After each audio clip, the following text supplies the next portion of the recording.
మళ్ళా ఫార్ములాకు సంబంధించినటువంటి కేసు మళ్ళా తెరమైకి వచ్చింది. కొద్ది రోజులు ఆపేసే బదులు నెల రోజులో 2 నెలల్లో ఏకబిగిన ఒకేసారి చేసి దాంట్లో నిజానిజాలు తేల్చొచ్చు కదా. ప్రతి కేసు ఇట్లనే ఉంటుంది. అందులో రాజకీయ నాయకులు ఇన్వాల్వ్ అయినటువంటి కేసు ఏండ్లకేండ్లు వస్తుంది. మళ్ళీ ఇవే కోర్టులు ఇతరులను మాత్రం వేరే రకంగా మాట్లాడుతుంటాయి. విచారణ సంస్థలు అట్లనే చేస్తాయి. రాజకీయ నాయకులు ఉన్నటువంటి వాళ్ళ అక్రమ సంపాదన విషయంలో జగన్ కేసో లేకపోతే చంద్రబాబు నాయుడు కేసో లాలూ ప్రసాద్ కేసో ఇట్లాంటివన్నీ కూడా 14, 15, 16 సంవత్సరాల పాటు విచారణ సాగి కోర్టులు వాటిని ఎందుకు పట్టించుకోదు?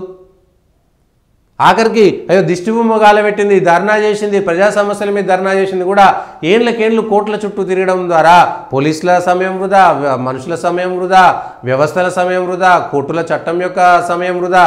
ఏ కేసులు ఎక్కడున్నాయో తెలియదు, ఏ కేసును ఎంత చేయాలనో అర్థం కాదు. ఆ తర్వాత ఎప్పుడో దోషిగా తేలితే ఆ దోషిగా తేలినటువంటి వ్యక్తి 5 ఏళ్ళు 10 ఏళ్ళు ముఖ్యమంత్రిగా పరిపాలిస్తే ఒక దొంగ చేత పరిపాలించబడినటువంటి రాష్ట్రం అని చెప్పాల్సినటువంటి దుస్థితి ఎందుకు వస్తుంది ఇవాళ? ఎవరైనా సరే ఏ ముఖ్యమంత్రి మీద లేకపోతే ఏ మంత్రి మీద ఎవరి మీద పోనీ హత్య క్రిమినల్ కేసులు అంటే డిఫరెంట్ విషయం. మళ్ళీ ఇవే కోర్టులు ఏం చెప్తాయి? వాడెవడో రషీద్ ఇంజనీరు ఉగ్రవాదులకు డబ్బులు ఇచ్చిండు, ఉగ్రవాదులకు సాయం చేసినటువంటి వానికి పెరోల్ ఇచ్చి పార్లమెంట్లో మాట్లాడేటువంటి విధానాన్ని ఎందుకు ఒప్పుకున్నది? వాళ్ళ దేశ భద్రత విషయంలో కోర్టులకు బాధ్యత లేదా? కోర్టులు ఆలోచించవా? వాడిని దొంగ, వాడు ఉగ్రవాది, వాడిని బయటకు వస్తే ఏ ఉగ్రవాదికో పైసలు ఇచ్చి మళ్ళీ దేశంలో అమాయకులను చంపేసేటువంటి వాడు ఎన్నికల్లో పోటీ చేయడమే దరిద్రము.